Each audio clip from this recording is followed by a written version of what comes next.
Are you better off renting or buying a house in retirement? This is Retirement Revealed, where Jeremy Keil and his guests guide you towards making smarter retirement, investment, and tax planning decisions.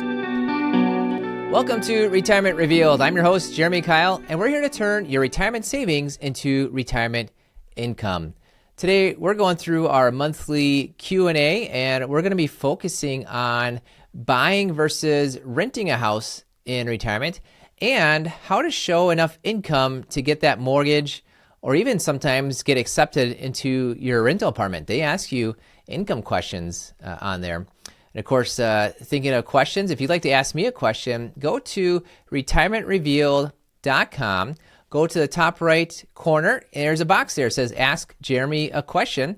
Go ahead and enter your question there. Happy to hear from you. And of course, if you're listening on the Mr. Retirement YouTube channel, go ahead and ask me a question in the comments. I will see them there. So first question today is, what suggestions would you have for retirees who need to show income for the purposes of renting or borrowing, but whose Social Security is modest, or they haven't started taking it yet, or don't have a pension? People want to see income when borrowing or renting, not that someone has savings. And you're right on. I've seen this time and time again. That's a great question, where you might have $1 million in your bank account, not even just investments. You might have $1 million in your bank account and wisely living off that money for, tax purposes, Affordable Care Act purposes, things like that. And you go to get a mortgage or apply to rent an apartment. They say, well, you have no income. You obviously can't afford this. I don't get it. I don't understand why banks or apartment complexes don't understand assets. They only understand income. But you know what? That's just the way it is, and you're not gonna defeat that. So what you need to show is that there's money showing up in your bank account consistently every single month. I think they look for 2 or 3 months worth just to prove that. So I've got two suggestions. The first is, do you have extra money in the bank?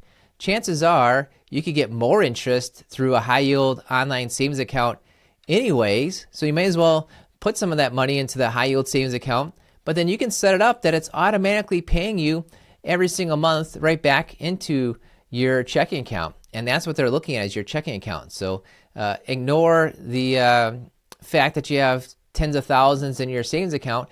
Go ahead and move it to a different bank. And when you get it to that different bank, have it start kicking out to you into your checking account, whatever that dollar amount needs to be, $3,000 a month, $4,000 a month, $5,000 a month. Or you might have a taxable brokerage account, a non-IRA brokerage account.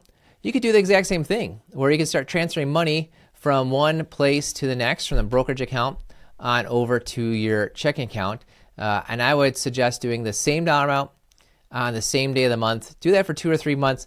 I think you'll get there. Again, it's kind of ridiculous, but that's the way it is. So you want to make sure you have a way and start doing this ahead of time. You'd hate to find the apartment or the house of your dreams and you can't get that because you have to show that income. So start doing this ahead of time. When you start thinking of it's time to move to a different apartment or find a house, start doing those transfers ahead of time so that you are ready to go. Now, we get to our second question, which is going to be a little bit more complex because it gets into math and a bit of psychology, just your feelings of how do you want to spend your days, how do you want to have your retirement residence, how's it going to look like? So here's the question is, am I better off buying a house or renting? And of course they thankfully gave some more information. Here it is. I make $3,200 per month from my Social Security and from my pension, and I have $400,000 in my traditional IRA. I'm not taking anything out of the traditional IRA. So kind of similar to the last question. You've got the assets, just there's no income coming out from it there. I'm renting my condo for $1,600 per month, and another condo in my same complex became available for $275,000. I think I should buy it because I'm afraid of the rent increases. I'm quite overwhelmed and emotional about this. What should I do? Well, let's go through a few of these things. Number one, ignore the math, right? Let's talk about how you're feeling about buying this house. There's a lot of emotion, a lot of background to renting or buying. You might have had some experiences of perhaps your parents always told you should always own your home. Or perhaps you have an experience where you were kicked out of your apartment for some reason. There's a lot of things going on there. Maybe you've inherited some money and you're wondering, should I buy a house with it? Or you sold your house and you sold your house that you lived in for 40 years with you and your husband, and your husband's now deceased. There's a lot of things going on here than just the dollar part of it. So we got to put that together. And I'm going to put together, I thought this through and said, here's the 5 steps you really need to look at. So 5 steps to decide, should you buy or rent a house? And of course, which house should you be buying if that's the case? And step 1 comes from Dr. Daniel Crosby. I interviewed him about a year ago, I'd say. And he gave a suggestion of, don't make decisions when you are hungry, angry, lonely, or tired, right? It's very good advice. And so this is a big financial decision, and you should be talking to your financial advisor about the numbers, hopefully maybe even your financial advisor about the emotions beyond it. And so when you're in an emotional state, when you're overwhelmed, that's maybe a sign that this is not the right choice to make, or at least maybe not the right time to make that. So let's talk that through on step 1, is think through the emotional part first. But step 2 is, how much can you afford? If you are going to be buying a house, how much can you afford? Well, I've got some resources here. Wall Street Journal actually has a calculator that helps out with this, and they give a estimate that when you're doing a mortgage or maybe that rental application, that 36% of your monthly income, now this would be before taxes, so 36% of your gross income is how much you should be able to afford for housing costs. Now, this person, they had $400,000 in an IRA that they weren't taking money out from. I took an estimate for them. This is not saying how it works for you, but for them, I took an estimate that they could take out about $1,600 per month from that traditional IRA. So I'm going to look at the 2 parts of it, because if this person just walks into the mortgage lender today and says, I make $3,200 a month, they're going to apply that 36% and say you can only afford a mortgage that comes to $1,150 a month. Now, if they were taking out that periodic, that monthly amount, the $1,600, then 36% of that $4,800 for them, that comes to $1,700 a month. So I'm going to start going with that $1,700 a month, because in a way, that's really what they can afford. Even though they're taking a lower income, they have assets available. They can afford, in that case, the $1,700 a month. Interesting, too, through doing my research with, kept coming back to the Wall Street Journal, one of my favorite places to go. But it turns out the median American household needs 44% of its income to cover the annual payments on a median priced home as of July 2023. So that's the Atlanta Fed getting quoted in the Wall Street Journal and saying that was the highest level ever recorded in data going back to 2006. So it's interesting where the general rule of thumb is don't go above 36% of your income. And yet the American household needs to do 44% right now just to buy a regular price home. And of course, before the pandemic, before all this inflation started, it was at 30%. So the cost of homeownership right now is 50% more than it was just about 4 years ago. So that's starting to get into the financial pieces of, should you buy a house? It's tough to say, yes, now is a good time to buy a house if the costs are 50% higher than they were just 4 years ago. So step 3, I said, do you really want to buy a house? So I lined out these steps, sent it back to this lady. And I said, step 3, do you really want to buy a house, especially right now? So we already saw that the cost of the housing is about 50% higher than normal. And a lot of people think, if I have a house, I'm building equity. And with rent, I'm just throwing the money away. I've got another article here. The hidden costs of homeownership are skyrocketing. Not only is it just that 18-year high for the the difference between what you might pay for your house versus what you would pay for a rental. With the cost of a new mortgage versus a rental, that cost of the new mortgage is 52% higher on average in the U.S. than the cost of rental. They're showing how the insurance costs are going up across the country, the tax costs are going across the country. So a lot of people look at the thoughts of, oh, I get a mortgage and I'm paying down my mortgage, I'm building equity in the house, and they're ignoring that. Well, what if your cost of taxes go up? What if you have to replace new windows, new roof, new siding, new water heater, new furnace, right? You're kind of ignoring that expense side, and you're thinking of, well, I get to build equity in the house. So if you're actually going to be doing a spreadsheet comparing the two, don't forget the expenses when you are calculating out, oh yes, I get equity in my house. So I looked at the financing numbers for this individual, and when I came down to that price of $275,000, putting down 20%, a 7% rate on the mortgage right there, the mortgage itself came to $1,460 a month. Sounds okay, but then you got to add in taxes.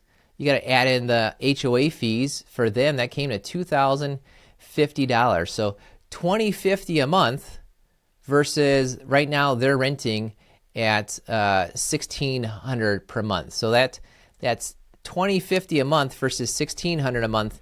That's a big difference. That's a almost $500 a month difference. And what's nice about renting is you don't have that worry about what if the water heater goes? What if I need to get a new driveway? It's all kinds of things like that. So I saw for them, it's a 30% higher cost than the current rent. And she would have to take that 20% down, that 55 grand, out of her traditional IRA. So you take that 55 grand, you might have to add on 20 grand of withdrawing on taxes. So 75 grand comes out of the IRA just so you could put down the 20%. This is getting pretty tough to say this is the right choice financially. Of course, your numbers aren't everything, but you got to include the numbers in there. But then, too, you really got to start looking, is this actually a good deal? I said research the price, that's step 4, and the cost of the house. When I started looking at this, I saw that similar condos went for $260,000. I saw that bigger condos went for $300,000. And a good way to calculate this out to try to equalize, different prices of houses is something called price per square foot. So those bigger condos were at a $200 price per square foot. And when I helped her look at the square footage of the condo she was looking at, well, multiply that by the 200, came to $230,000 for this condo. So you got here that the price was $275, but a similar condo went for $260. The price per square foot was at $230 on there. It's not looking like $275 is actually a good deal. Not only you might have made the choice, I do want to buy a house. Well, make sure it's actually a good deal. You've got to research and price that out. Another interesting thing for her too is I saw the assessed value, right? How much your taxes are based on. That was only $210,000. So that's giving an indication. It's not exact, but it's an indication of which way the value is. But what's interesting, you buy that house for $275 and the assessed value is $210. Guess what your assessed value is going to be next time the tax bill comes around? $275. I calculated another $1,000 extra per year in taxes just because of a purchase at that $275 value would be bringing up the assessed value, which gets us then to step 5. If you're going to buy the house, get a buyer real estate agent. A lot of times when you see a house for sale and you give a call to that number, you go to the open house, who's there telling you all about it? It's the seller agent. They're the one just saying that everything's great, everything's golden. Their job is to get the best price for the seller. Their job is not at all to help you out. They have no duty to you at all. So if you're going into buying a house, I suggest step 5, then get that buyer side real estate agent. So to sum it up again, looking at these different ideas out here, if you are in retirement and your income, like your reportable income, is artificially low, you might have to start just transferring money from one pocket to the next, just so you have a statement that helps you on the mortgage or helps you with getting into the apartment that you want. And of course, if you are deciding between an apartment and buying a place, you've got to have a good process to do that. Step one is don't make decisions when you are hungry, angry, lonely, or tired. Step two is to figure out how much you can afford, and that 36% ratio is one way to take a look at it. Step three is thinking if you really want to buy a house, is now the right time, right? Is May of 2024 the right time when you see all these articles suggesting that the cost of new home ownership, of buying a house with a new mortgage, is 50% higher than the cost of renting, and the cost is 50% higher than it was just 4 years ago? Think of right now as actually the best time to do that. Step four, go out and actually research the price of the house and what it really should be in terms of a value. And of course, a good way to make that happen is step five, get a buyer side real estate agent. That's how you go about it. So if you'd like to ask more questions, go to retirement-reveal.com, top right, ask Jeremy a question, or if you're watching on the Mr. Retirement YouTube channel, go ahead, ask those questions in the comments. I'll be talking to you soon. Thank you for listening to the Retirement Revealed podcast. We believe if you know more about your money, you will feel better about your money and you will make better money decisions. Hi, I'm Jeremy Keil, owner of Keil Financial Partners. And if you're interested in seeing how we help our clients get more income, pay less in taxes, and avoid big retirement mistakes, make sure to go to keilfp.com. That's KEILFP.com.